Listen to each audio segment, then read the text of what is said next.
Do you ever feel like your emotions are controlling you instead of the other way around? Imagine being able to understand your feelings before they take over, like having a superpower that lets you stay calm, make better decisions, and connect with people in a deeper, more meaningful way. Sound amazing, right?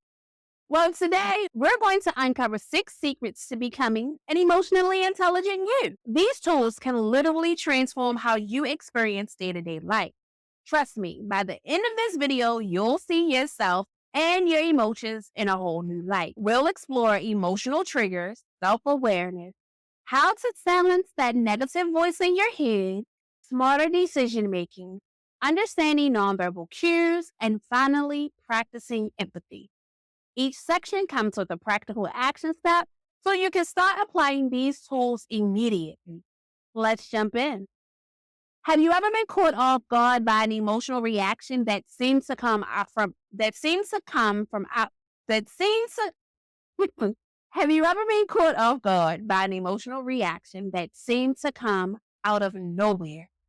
Maybe someone said something small and suddenly you were overwhelmed with anger or said, why does that happen? This is all about emotional triggers. Understanding your triggers is like uncovering the roadmap to your emotions. Emotional triggers often stem from past experiences. When something in the present reminds you of those moments, our emotions take over. Imagine if instead of reacting without thinking, you could take a deep breath, recognize what's happening, and choose your response. Sounds empowering, right? Here's what I want you to do. Over this next week, I want you to write down one moment each day when you feel triggered. Reflect on what caused it and how you reacted. Just by doing this, you'll start to see patterns. And recognizing these patterns, that's the first step to regaining control. Now that you're beginning to spot your triggers, let's take it one step further. How can you see your emotions coming before they take control? The key lies in developing self-awareness. What if I told you that the true power lies in simply noticing what you're feeling and why without judgment? Self-awareness is the foundation of emotional intelligence. It allows you to catch yourself before your emotions catch you. One of the most effective ways to develop self-awareness is by journaling. Write down your emotions and reflect on what triggered them. You'll begin to notice your own pattern, and you'll see it's not just about what happened, but about how you felt and why. I want you to take 5 minutes each night to write down one strong emotion you felt during the day and think about why it happened. This simple practice will help you start recognizing patterns in your behavior, giving you insight into why you react the way that you do. Once you start understanding your emotions, you'll probably notice a certain voice in your head, a negative one. Let's talk about how we can turn that voice from a critic into a coach. Think about it. How often does that little voice in your head say something like, not good enough, always messed up? That negative voice shapes the way you see yourself, and it can be a huge barrier to growth. But what if you could change that story? Negative self-talk may feel automatic, but you can reframe it. When you catch yourself thinking, I'm not good at this, instead, you can say, I'm learning and I'm improving every day. It might feel unnatural at first, but over time, the small shift will create big changes in your mindset. I want you to identify one negative thought that frequently comes up and create a positive reframe. Write it down and place it where you'll see it often, like a mirror on your phone screen. Practice saying this every day to start rewiring your inner dialogue. Now that we're starting to challenge these negative thoughts, let's explore how this newfound emotional control can impact the choices we make. Because being in control of our emotions leads to better decisions. Picture this. You're feeling anxious and you make a quick decision that you end up regretting. This happens because emotions cloud our judgment.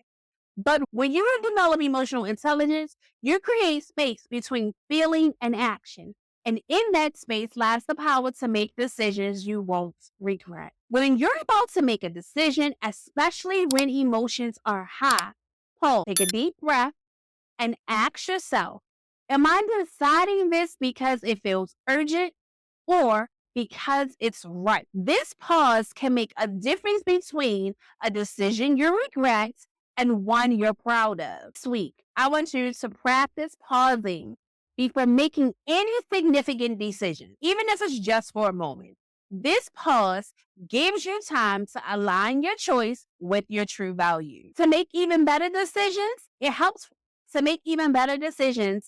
for you to understand the emotions of others. And that's where reading nonverbal cues can make all of the difference. Have you ever felt like somebody's body language just didn't match their words? Maybe they said they were fine, but their crossed arms and downcast eyes said otherwise. Nonverbal cues are powerful, and understanding them can transform how you connect with others. Next time you're talking to someone, pay attention to not just their words, but to their body language and facial expression. These cues can reveal more than what's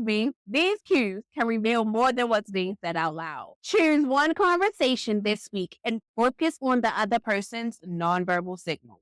Notice their tone, their posture, and their expression. Understanding these cues will help you respond more empathetically and create stronger connections. And speaking of stronger connections, nothing helps us connect more than empathy.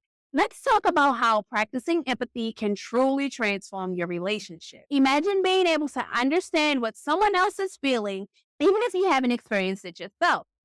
That's the power of empathy. And that's what deepens our relationships and make people feel truly understood. To practice empathy, start by listening without judgment. The next time someone shares something with you, instead of jumping in with advice, try simply asking, how did that make you feel? And listen to understand, not to reply. Find an opportunity this week during your conversation to practice empathetic listening. Let someone share without interruption and make them feel heard. You'll be surprised at how much it can strengthen your relationship. All right, let's do a quick recap. Today, we talked about recognizing your emotional trigger, developing self-awareness, challenging negative self-talk, making better decisions, reading nonverbal cues, and practicing empathy. Each of these steps brings us closer to becoming an emotionally intelligent version of ourselves. I encourage you to pick one action step to focus on this week. Maybe it's journaling your emotions, challenging that inner critic, or practicing empathy. These small actions, practiced consistently, can lead to powerful change. And if you're ready to dive even deeper, you won't want to miss my next video, The Way Healthy People Control Their Emotions. It's the perfect way to continue your journey of emotional growth, helping you uncover what might be holding you back. I'll see you guys in the next